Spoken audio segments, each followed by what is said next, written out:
and versus your student who is also an athlete doesn't really break your own personal home bank. Like, what advice would you give to a parent who's about to go through this, process with their child? The first thing I tell parents, they should be doing this as soon as possible, even now, if their kids are 5, 6, 7, it doesn't matter. Every sport has a cadence. They have a pace. So if, for example, if you're one of my high school moms, I would tell you that there are 4 times a year you need to budget. 4 times a year, you need to look at your finances and say, are we on pace? I'll use football for an example, and then I'll use basketball. So, football and basketball both have summer activities. So I typically say January 1st, as a basketball family, you need to say, okay, from here till the time our state championships or our rec league championships, how much money do we need to have? Let's look, where is state? Where is region championships? If we're a part of a recreational league, physically, where is the championship? Where are games going to have to be played? Does it involve taking time off work? Does it involve travel? Are you going to have to eat out to get there? So I think I try to get them to get into the habit of once a quarter, you want to actually be touching base. Typically, you have to keep me honest, and I know you're not playing ball in Canada right now, so I'll use the U.S. for as an example. They're typically high schools and middle schools. They're playing state or regional championships like February to March. Okay. So, that first you should have had a plan in place in January. And then you want to be evaluating it at the end of March. And then you need to be setting in your new plan for the AAU season. Because the AAU season typically starts like March-ish. They try to let you at least get done with high school before they really, really start for tournaments. Sometimes they don't. So, but be prepared. April, May, June, July. There should be a budget there. I just remember my son played AAU basketball, and every July I felt like we were in Orlando for some type of national championship or something. So you have to, again, it's where is it physically? How long is the season? How many times are we going to have to travel? How much are we going to have to eat out? So every quarter there's a snapshot of where are we going? Are we going to have to travel? Are we eating out? Do we have to buy shoes? Do we have to buy a uniform? Do the coaches require us to subscribe to any type of, because some coaches want you to have your own personal huddle, not as a part of the team. That's a cost I've learned. So I start teaching my middle and high school parents that they should budget at least once a quarter. And at the end of every quarter, they should be actually saying, are we on budget? Do we need to pivot? Do we need to get a source of extra funds, whether that's talking to family members or do whatever, it's up to them. Extra job, sponsorships, bake sales. I've seen family members do solicitation letters. Hey, we're doing this, will you contribute? But that needs to happen once a quarter. If you do that once a quarter, and it becomes a part of the kid's life, then the child has an expectation when they get to college. And when you are sitting down with a school, one of the things that you need to know, well, I'll say 2. You need to know the conference or the level, the association level the school is in. Is it, I'll use the United States because this is who I know best. Is it NCAA? Is it D1? Is it D2? Is it D3? Yeah. Just because D1 is allowed to give scholarships for basketball, men's basketball, and women's basketball are what we call head count scholarships. That's another question. Head count versus equivalency. So you're going to ask, okay, can that league give a scholarship to my child? D1 can. D2 gives partial scholarships, partial athletic money. D3 gives no athletic scholarships, none. NAIA has their own rules. They give fulls and partials. Just depends. You have to ask. And then there's also, we have a junior college system. Junior college systems here, some of them are allowed to offer full scholarships, some do partial. So you need to understand the child's level. Can that level physically or legally actually offer your kid a scholarship? And if they can't, don't be mad, because I'm gonna be honest. Most of the money comes from D3. Most of the money, because even though they don't offer athletic scholarships, they offer financial aid packages and they offer academic money. And I know kids who get more money from D3 schools than they would have gotten at a D1 school. So, but first you need to know the level. You need to know the level so that you have the right expectations. And let's just say if you do go to a D1 school, you have to understand if that school, there is a real thing called a head count scholarship or an equivalency scholarship. Some sports are not able to give full. For what they do is they get a pool of money, and it's the coach's discretion who gets that money. That's the equivalency. But there are some sports that are one-to-one. I try not to take us in a tangent because I actually had to develop a whole class on this, but just know what's the level. If you want an Ivy League, and some of y'all want an Ivy League, I'm not mad. Harvard, it's great to say you graduated from Harvard or Yale or Princeton. Ivies do not offer athletic money. They only offer financial aid. So and that financial aid is based on your income. So if you make more money, expect to pay more money. They may give you a partial package, but there is an expectation that you'll pay something. So parents, the biggest thing you can know is that level, is that association allowed to offer you a scholarship for athletic purposes? And what type of scholarship is it? Because if you know those two pieces of information, then you can set the right expectations. And everyone should do, we have something for colleges called FAFSA, and everyone should do the FAFSA, because there is something called a Pell Grant here in the U.S. And yeah, you're making me, I have to go figure out the financial aid in Canada, because you guys are in Canada. But we have the Pell Grant, and at certain levels, even if you get an athletic scholarship, you can actually still receive a Pell Grant. And a Pell Grant is like the government saying, hey, based on your income level, we're going to give you some money. And the Pell Grant can be anywhere. They range anywhere from $0 to $6,000. And that's nice to be able to say, okay, even athletes can keep Pell Grants as long as they're eligible. And that's very nice, because you also need to find out if you're going to a school that offers athletic scholarships and you're super smart and you get an academic scholarship, you need to ask them, can you keep them both? Because sometimes the school will make you return your academic money if you're getting the athletic money. So that is research. Ask the questions. Know the specifics of which level based on where your student athlete is. If you're interested in D1, D2, D3, whatever level, what type of funding each level can give, whether it be academic or sports, and budget accordingly based on those. Okay. Now, what if, you get that first, the scholarship, you get in there, and now you're no longer interested? What are the rules governing that, so that it doesn't come back where parents have to back pay anything, hopefully?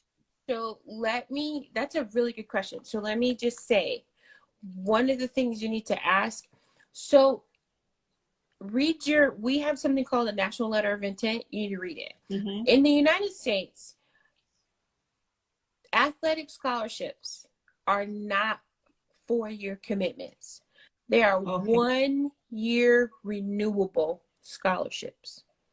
And repeat that again? They are okay. So I have a class called Intro to the World of College Sports.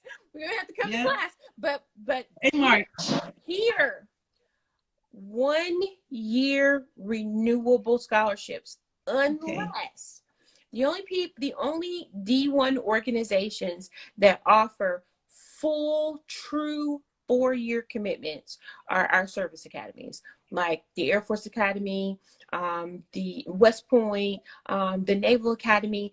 if my son went to the Air Force Academy, if he had decided he wanted to stop playing sports, he was still gonna get all of his coins. His education was Okay. not in danger. But Okay.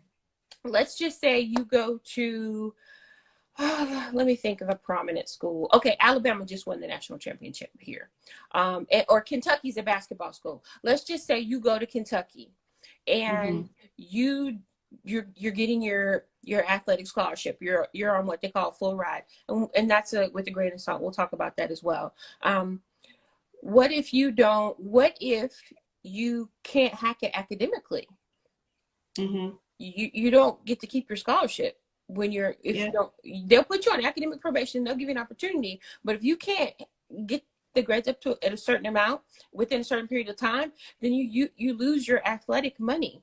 If you have, there are certain things that you can do from a behavioral perspective where a coach will dismiss you from a team. You don't get to keep your athletic scholarship. That's got to go. A new coach can come in and say, well, you don't fit my system. Oh. It happens all the time. And that changes the Um, terms of the scholarship. because they tell you, but it's in, when you're going to play in the United States, they have something called the National Letter of Intent. We just did something called National Signing Day. It's where you actually, that's a contract, and it says in the contract that Okay. that is when it'll tell you the terms, and it lets you know when you can transfer and when you can't. Now, I will say that some schools, they call it the cost of admission, the cost of attendance. There's giving room and board and books and fees, but then there's the true cost of attendance. And that means, well, maybe you might need a computer. You might need some other educational things. That's a big deal here. And there are court cases. There's a court case that's going to be argued before the Supreme Court, probably June or July, that stems from what can a school do by way of academic services, services being tutoring, services being computers, laptops, just devices, calculators if you need them. So that's a big deal. And so parents need to budget for those differences as well, because if your it may kid not be guaranteed to you, but you still want, your athlete to still be a student and still play the sports. And if within the budget or within the scholarship, if these things that it's an exception that you're not getting it, you don't want them, I guess, sitting on the floor in their bedroom trying to type off of their phone for schoolwork. Or they're expected to play consistently, and if they don't play, they can go back or lose out on the scholarship. So these are pretty good points to know. But some kids have to go home. Like some kids, after they lose their athletic scholarship, they can't afford to go to that school anymore, and they actually have to go home. Wow. So, and if that's the case, that does happen. And I'm a parent, we budgeted, we assessed it, we did all the checks and balances and criterias and selected as the school that you're committed to. If we have already had a strong setup at home in terms of, the weekly or the bi-weekly budget that we talked earlier, what other ways can the parents be able to get back to the kids and say, yes, you have to lose, come back to it, but it doesn't mean it's the end. There's other ways to still pick ourselves back up financially and still be able to be part of the sports family. Because I think that we do get, hurt. You get hurt if anything happens and you can't go back and you can't play again and you lost that scholarship. But you don't need to be an injured, broke athlete, an injured, broke family, talking about something that happened through 2 or 3 years ago. Could it be, would it been, and things like that. So what are some of the basic things that you can set up that regardless of how it turns out, you still have that strong financial base to say, I can pick myself up and still take the next step needed, still enjoy the sport, but also be able to have that financial mindset? So one of the things you can do is you have to figure out what strategy is going to work for your family, first of all. But there are different things out there. They're labeled differently, named differently, but they're like educational savings accounts. I call them that. You want to be able to, even if you think your child is going to actually get the money from athletics, still put your own money to the side, because what you want to ask yourself when you're committing to a school is, can we afford this school even if we don't have athletic money? And that could mean that, hey, my child is he's able. This is one of the biggest things athletes don't do. They don't see if there's scholarship money available. Even athletes that have good grades, like they just don't even try. Once they say, oh, I'm going to get an athletic scholarship, they don't say, well, what scholarships does my school offer that I qualify for? Even if they make you, even if they don't let you keep the money, you know in your head, I qualify for this. So if something happens and you're not able to get your athletic scholarship, you have a group of resources that are right there on campus that you can say, hey, when I was a freshman, I qualified for this. I still kept my grades up. You know, when the next scholarship period opens, can I apply for it at that time? That's a really big deal. Can I do work study? Yeah. And that's an option. And I'm going to put this out here because schools don't publish it. But 5 minutes just to finish Instagram. Give us 1 hour. But sometimes some schools, they will offer the managers, like, you know, the stats people, the people that are responsible for the equipment, they give them scholarships. So even if you can't play, go up to your coach and ask them. Keep a good relationship with your coach. And that's hard. Mentally, when athletes have to leave the team, mentally, if we don't prepare our kids for that, it's very hard. And oftentimes they isolate themselves. Don't isolate yourself. Keep a good relationship with the coach, because guess what you could be? You could be the manager getting the same amount of money, preserving your money. But a big miss is that kids, once you get into college, there's so many scholarships that are offered for kids that are already enrolled. Apply for them. Even if you don't accept them, you know that you meet the standard, and that's an immediate place that you can go and you can say, hey, I need some money. When is the time that I need to put my application in? I qualified before. I believe I still qualify. And this time I can actually accept the money. Oh man, so much good gems. Thank you so much. Yeah, so pretty much recap, like, just do your research, talk to the school, but start at home. Let the kids know what's going in and what's coming out, and we don't simply just swipe our card. Something has to go into that card, and everything has a cost associated with it. Yes, the lights being turned on, the water running, your clothes, your food.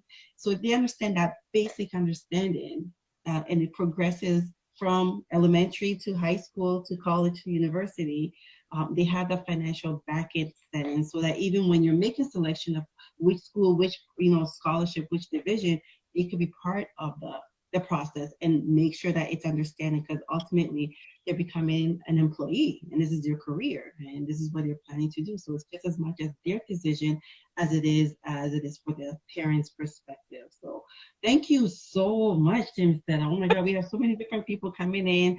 And I was asking another person, Mike Scott was asking, who's this person giving us so much jam? So this is Jamesetta Cleveland. She is a consultant for Sports Mom University. I will provide all of her links and all the different programs that she has come in to help and make sure that even as students, we're not just loving sports, you can still be a student of the sports, but learn from it on a financial perspective, and not become a broke athlete or a broke ex-player, or whatever the case may be. And broke is determined in different perspective, but whatever your perception of rich is, you want to make sure you attain that and sustain it as you go through your career.